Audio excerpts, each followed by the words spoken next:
جو اسٹیبلشمنٹ کے prime minister کے معاملے خصوصی ارباب شہزاد صاحب، ان کو ٹکٹ نہ دینے سے کافی ایم این ایز اور ایم پی ایز جو ہیں وہ ناراض ہیں، کیونکہ ارباب شہزاد صاحب ایسے ہیں کہ انہوں نے بالکل پورے پشاور کو کنٹرول کیا ہوا تھا تحریک انصاف کے لیے، اسپیشلی 2018 کے انتخابات میں ان کا جو رول رہا ہے، جو 90 ڈے پلان آپ کو یاد ہوگا، یہ بھی ان کا برین چائلڈ تھا.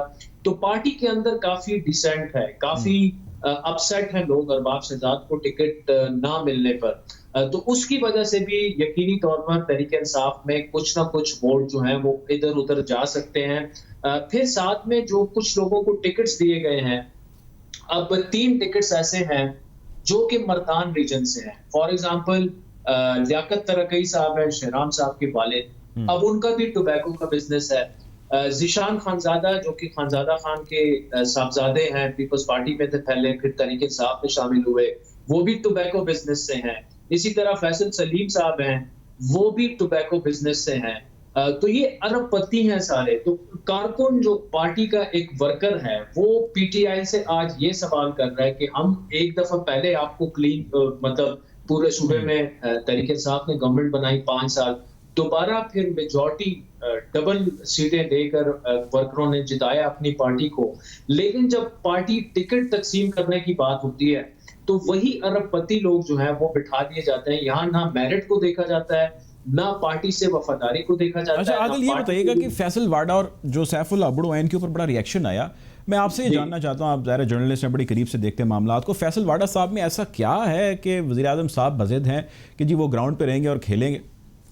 دیکھیں، یہ جو آپ نے مجھ سے سوال کیا، یہی سوال تحریک انصاف کے بڑے سینئر لوگ عمران خان سے اس وقت کر رہے ہیں کہ فیصل واڈا میں ایسا کیا ہے. اب دیکھیں، فیصل واڈا ہمیں جواب یہ ملتا ہے کہ بڑے اچھے وہ پارٹی کے لیے بڑی انہوں نے قربانیاں دی ہیں، بڑی ان کی اچھی پرفارمنس ہے، ٹی وی شوز میں وہ لتاڑ دیتے ہیں اپوزیشن کو. فیئر انف، پارٹی کے لیے ان کی پرفارمنس اچھی ہوگی.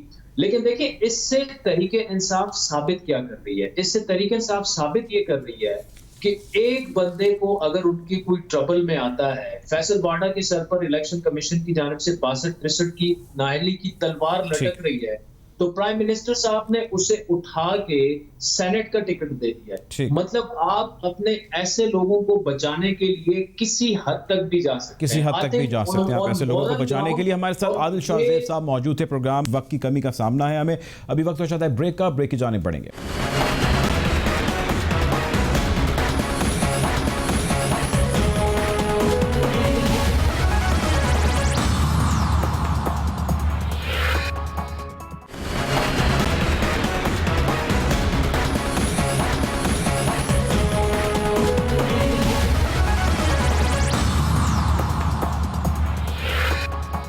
Welcome back after the break. Program میں آج کا ہمارا دوسرا موضوع فیٹف کا ہونے والا اجلاس. 22 فروری کو فیٹف بیٹھے گی اور بیٹھ کے یہ طے کرے گی کہ پاکستان کو آیا گرے لسٹ میں رکھنا ہے یا پاکستان کو وائٹ لسٹ میں شامل کرنا ہے یا خدا نخواستہ پاکستان کو بلیک لسٹ کرنا ہے.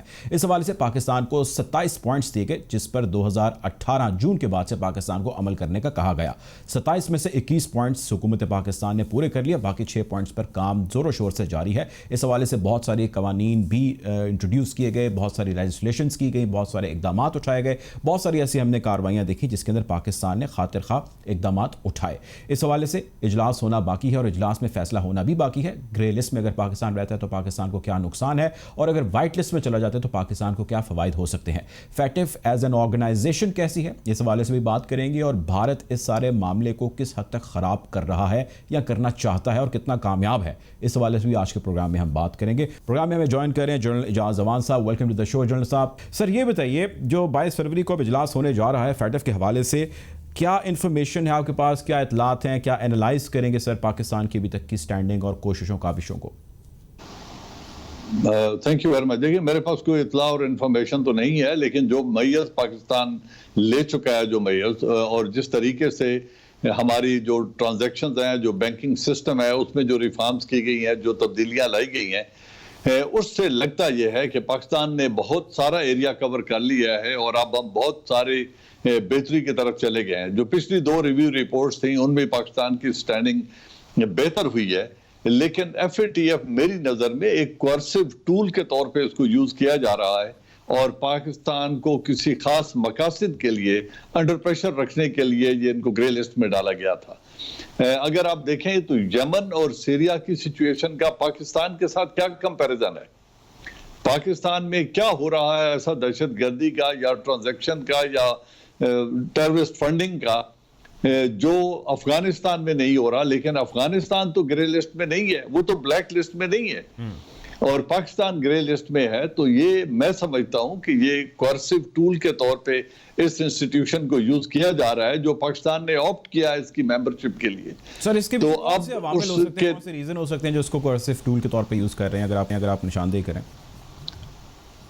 دیکھیں, پہلی بات تو یہ ہے کہ اس کا ڈائریکٹ ایفیکٹ ہے ہماری معیشت کے اوپر, ہماری انٹرنیشنل جو کریڈیبلٹی ہے, فائنینشل کریڈیبلٹی ہماری اس سٹینڈنگ پر اس کا ڈائریکٹ ایفیکٹ ہے. پھر جو ٹرانزیکشنز ہیں انٹرنیشنل ان کے اوپر, اور جو ہماری لون کے لیے کریڈیبلٹی ہے آئی ایم ایف سے اور باقی انٹرنیشنل جو ڈونر انٹرنیشنل مانیٹری آرگنائزیشنز ہیں ان کے اوپر جو ہماری کریڈیبلٹی اور سٹینڈنگ ہے. پھر انٹرنیشنل ٹریڈ کا ہمارے اوپر ایفیکٹ پڑتا ہے اگر خدا نخواستہ ہم بلیک لسٹ ہوتے ہیں. تو گرے لسٹ میں رکھنا, واچ لسٹ پہ رکھنا پاکستان کو, میرے خیال میں جب یہ رکھا گیا تھا تو اس وقت مقصد تھا پاکستان سے زیادہ تعاون حاصل کرنا, افغانستان کے اندر جو دہشت گردی ہے, جو امریکن لیڈ کولیشن فورسز کے مقاصد تھے ان کے حصول کے لیے طالبان کو پریشر میں رکھ کے, طالبان کو پریشرائز کر کے یا ان کو کنونس کر کے ڈائیلاگ ٹیبل تک لانا اور ان کو مسئلے کے حل کی طرف لے کے جانا.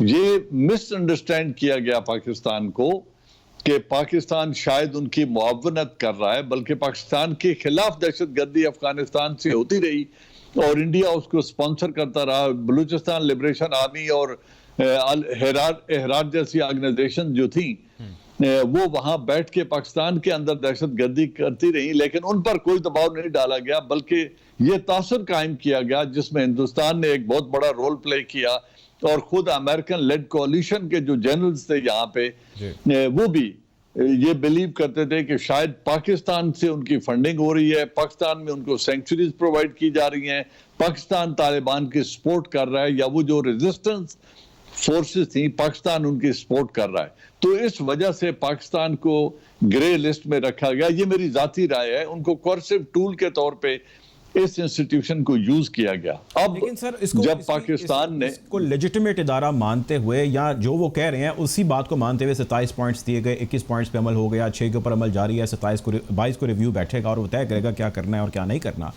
یہ بتائیں کہ پاکستان نے بہت ساری کوششیں کی جس کے اندر اس نے بہت ساری بینڈ آؤٹ فٹس کے اوپر بہت ایکٹیو ہوا, کچھ گرفتاریاں ہم نے دیکھا کہ عمل میں آئیں, اور بہت سارے ایسے دہشت گردانہ جو انسرجنسیز ملک کے اندر مسئلے مسائل تھے اس کے اوپر security forces extra ordinary active ہیں.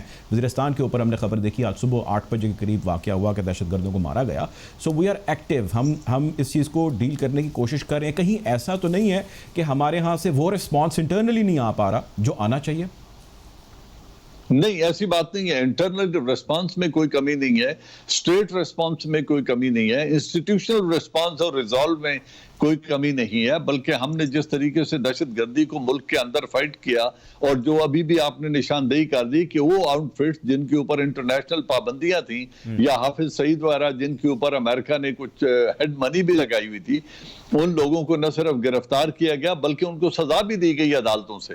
تو جب یہ سارا کچھ پاکستان کر چکا ہے, اور جتنا پاکستان انفلوئنس استعمال کر سکتا تھا اتنا استعمال کر کے ہم نے طالبان کو امریکہ کے ساتھ ٹیبل پر بٹھانے میں, ڈائیلاگ میں شرکت کے لیے جو اپنا انفلوئنس استعمال کر سکتے تھے وہ کیا, کیونکہ پاکستان اس بات پہ کنونسڈ ہے اور ہماری یہ خواہش ہے کہ افغانستان میں امن قائم ہو, کیونکہ افغانستان کے امن میں ہمارے فوائد ہیں. ایک تو یہ ریفیوجیز واپس چلے جائیں گے, پھر افغانستان کا ٹریڈ ہمارے ذریعے شروع ہو جائے گا, اور ایک امن کی فضا, اور وہ دہشت گرد تنظیمیں جو پاکستان کے اندر انسٹیبلٹی کریٹ کر رہی ہیں افغانستان کی سرزمین کو استعمال کرتے ہوئے, وہ وہاں بیٹھ کے پاکستان کے اندر دہشت گردی نہیں کر سکیں گے. تو اس میں تو آل پلسز ہیں. پاکستان کیوں چاہے گا کہ افغانستان میں امن قائم نہ ہو؟ لیکن یہ سارا کچھ کرنے کے باوجود ابھی تک مجھے لگتا یہ ہے کہ ہمیں